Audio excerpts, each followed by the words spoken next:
At my brother's wedding, my dad stood up during the toast and said, "This is what a real son looks like, not the failure sulking in the back."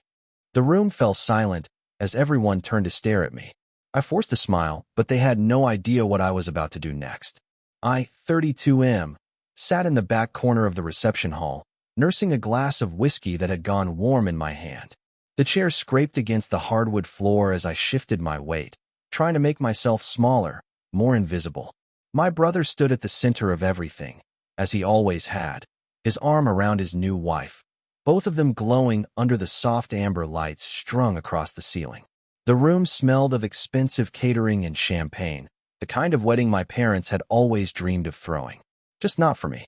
The best man finished his toast to scattered applause and laughter. Then my father stood up. I should have known something was coming by the way he'd been drinking all evening, by the way his eyes kept finding me across the room with that familiar mixture of disappointment and contempt. He raised his glass, and the room quieted down to listen. That's when he said it. The words cut through the comfortable hum of celebration like a knife through silk. He gestured toward my brother with pride, called him a real son, someone who had made something of himself. Then he turned, looked directly at me, and mentioned the failure sulking in the back. Every head in that reception hall swiveled in my direction.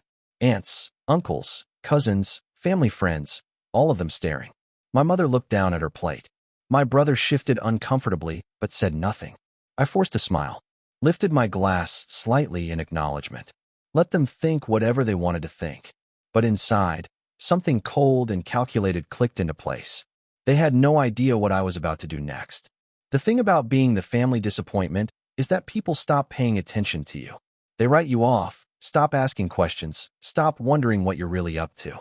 And that invisibility, that complete lack of interest in my life, had given me the perfect opportunity over the past 3 years to build something they knew nothing about.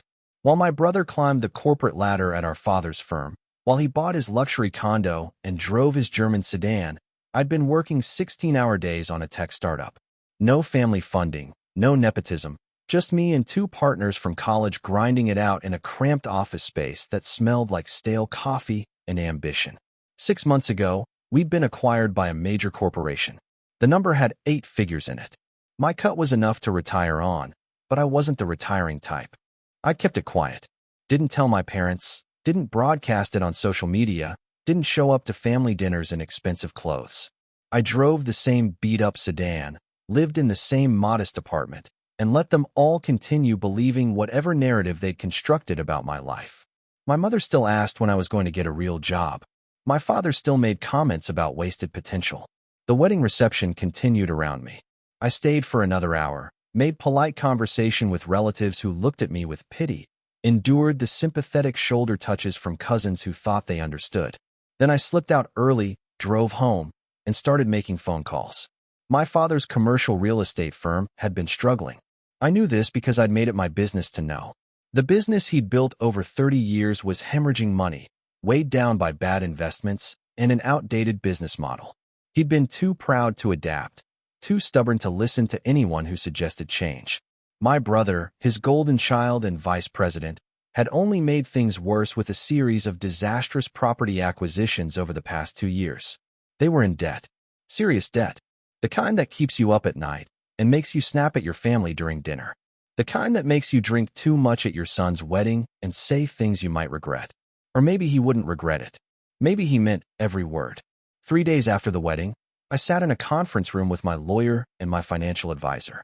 We discussed the purchase of my father's company's debt from their primary lender. It wasn't cheap, but I had the resources. More importantly, I had the motivation. The bank was happy to offload a troubled loan. The paperwork took 2 weeks. I didn't make my move immediately. I waited, watched, let them scramble and stress, and try to figure out solutions. My brother called me once during this period, asking if I wanted to grab a beer. I told him I was busy. He didn't push it. We'd never been close, not really, despite sharing the same childhood home and the same parents. He'd been the favorite since we were kids, and I'd been the afterthought. My mother called too, her voice tight with forced cheerfulness, asking if I was okay after the wedding. She'd noticed I left early. I told her I was fine, just tired. She didn't apologize for what my father had said. She never did. Her strategy had always been to pretend uncomfortable things never happened, to smooth over the cracks with pleasantries and subject changes. For weeks after the wedding, I called my father's office and scheduled a meeting. His secretary sounded surprised to hear from me. I rarely contacted them directly. I showed up on a Tuesday afternoon in a tailored suit I'd never worn around them before, carrying a leather portfolio that probably cost more than my old car. The look on my father's face when I walked into his office was almost worth the price of admission by itself. Confusion, maybe a flicker of shame, definitely surprise. He asked what brought me by. I told him we needed to discuss the future of his company. He bristled immediately, defensive, asking what I could possibly know about running a business. I sat down without being invited and opened my portfolio, slid the documents across his desk, explained, in simple terms, that I now owned his debt. All of it. Every penny his company owed. And I was calling it in. The color drained from his face. He picked up the papers with shaking hands, scanning through them as if hoping to find some mistake, some loophole. There wasn't one. My lawyers had been thorough. He asked how this was possible, where I'd gotten this kind of money. I reminded him that he'd never asked about my work, never shown interest in what I was actually doing with my life. Failures don't warrant attention, after all. His jaw worked silently for a moment. Then he tried anger, demanded to know what I wanted. I told him the truth. I wanted him to sell the company. Not to me. I had no interest in running his failing business. But to sell it, use the proceeds to pay off the debt, and then retire. The alternative was bankruptcy, public and humiliating, which would destroy not just the business, but his reputation in the industry he'd spent decades building. He called me names then. Ungrateful, vindictive, cruel. Said I was destroying the family legacy out of spite.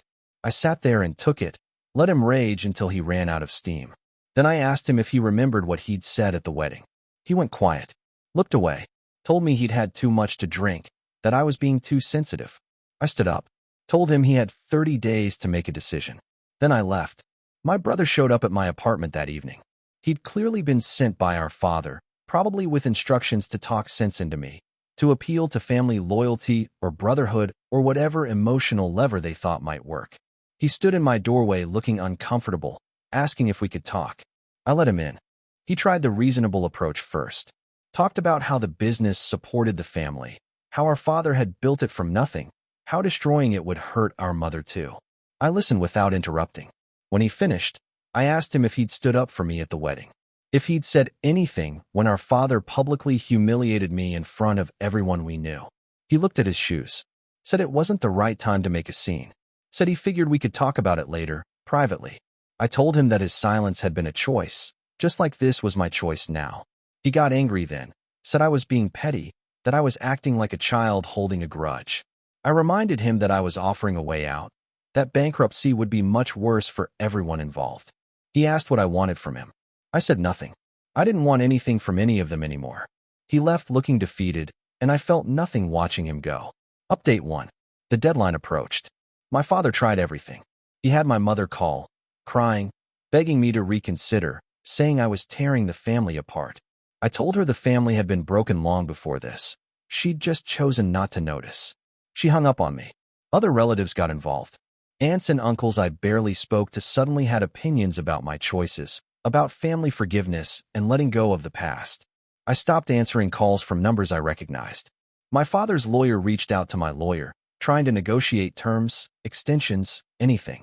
I instructed my legal team to stick to the original agreement. 30 days. Sell and pay, or face bankruptcy proceedings. With 1 week left, my brother showed up again. This time he looked worse, like he hadn't been sleeping.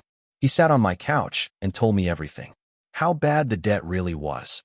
How much their lifestyle had been built on borrowed money and false confidence. How our father had taken out personal loans guaranteed against the business. How my brother's own finances were tangled up in the company's fate. He asked me what it would take to make this go away. I told him the truth. Nothing would make it go away. This wasn't a negotiation. He asked if I hated them. I said no. Hate required caring, and I'd stopped caring somewhere around the 100th time I'd been dismissed, overlooked, or compared unfavorably to him. He cried then, actually broke down in my living room, admitting that he'd always known our father favored him, that he'd felt guilty about it sometimes, but never guilty enough to say anything. He apologized for the wedding, for all the years of standing by while I was treated like I didn't matter. I appreciated the apology. Told him so. But I also told him it didn't change anything. Some things break beyond repair. On day 29, my father agreed to sell. A competitor had been circling for months, waiting for the price to drop. They got the company for less than it was worth, but enough to clear the debt with a little left over. My father's legacy sold off to keep him from financial ruin. The family exploded. I was disinvited from Thanksgiving, from Christmas, from every future gathering. Cousins I'd grown up with sent me angry messages.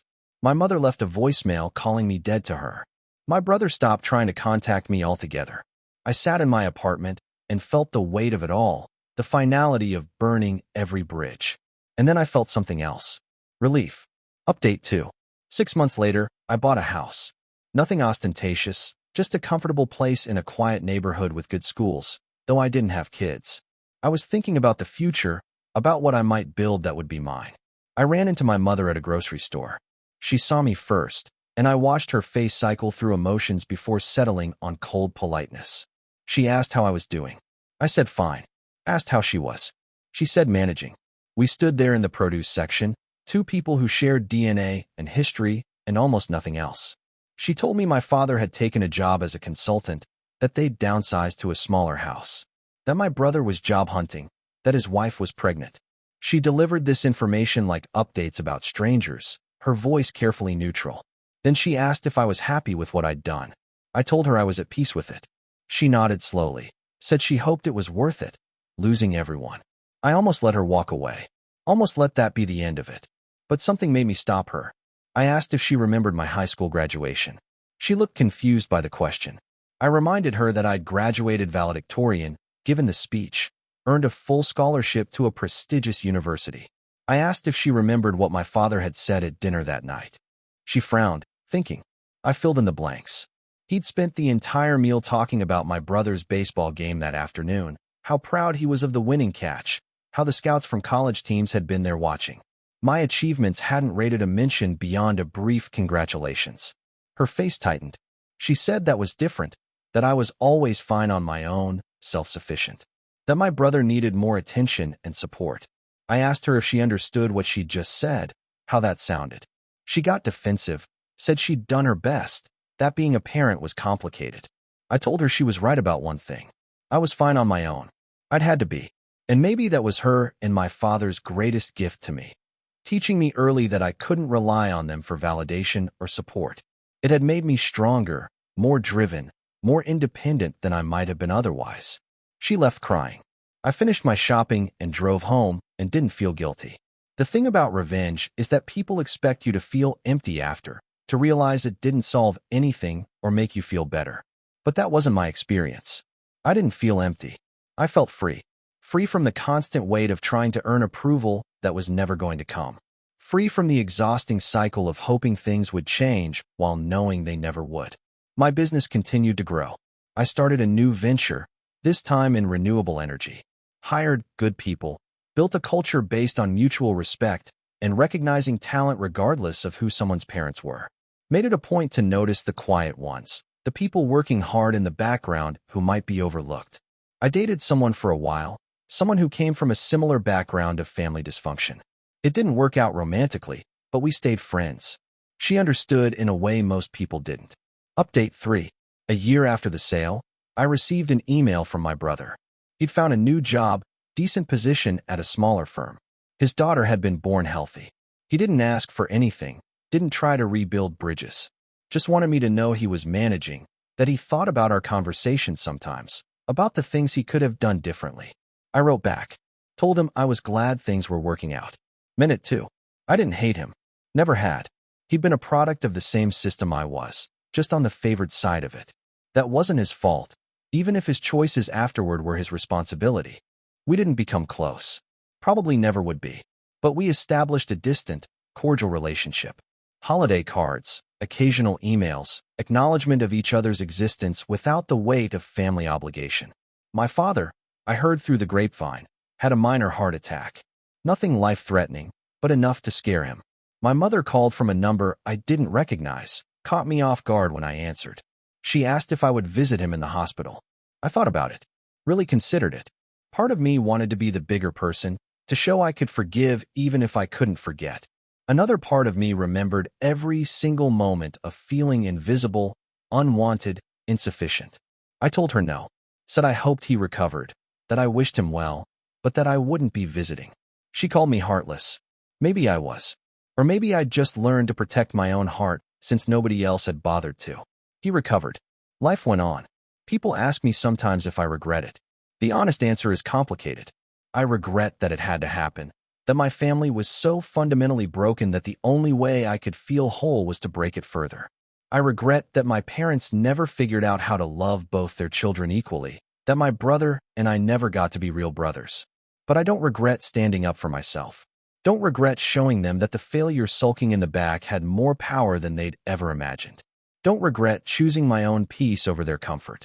3 years out now, I'm doing better than fine. Built a life that doesn't require anyone's approval but my own. Surrounded myself with people who see me, value me, respect me. Invested in myself in ways my family never did. The wedding toast still echoes sometimes, late at night when I can't sleep. But it doesn't hurt anymore. It's just a reminder of who I used to be, the person I had to kill off to become who I am now. The person who smiled and took it, who hoped things would magically change, who kept trying to earn love that was never going to be freely given. That person is gone, and I don't miss him at all.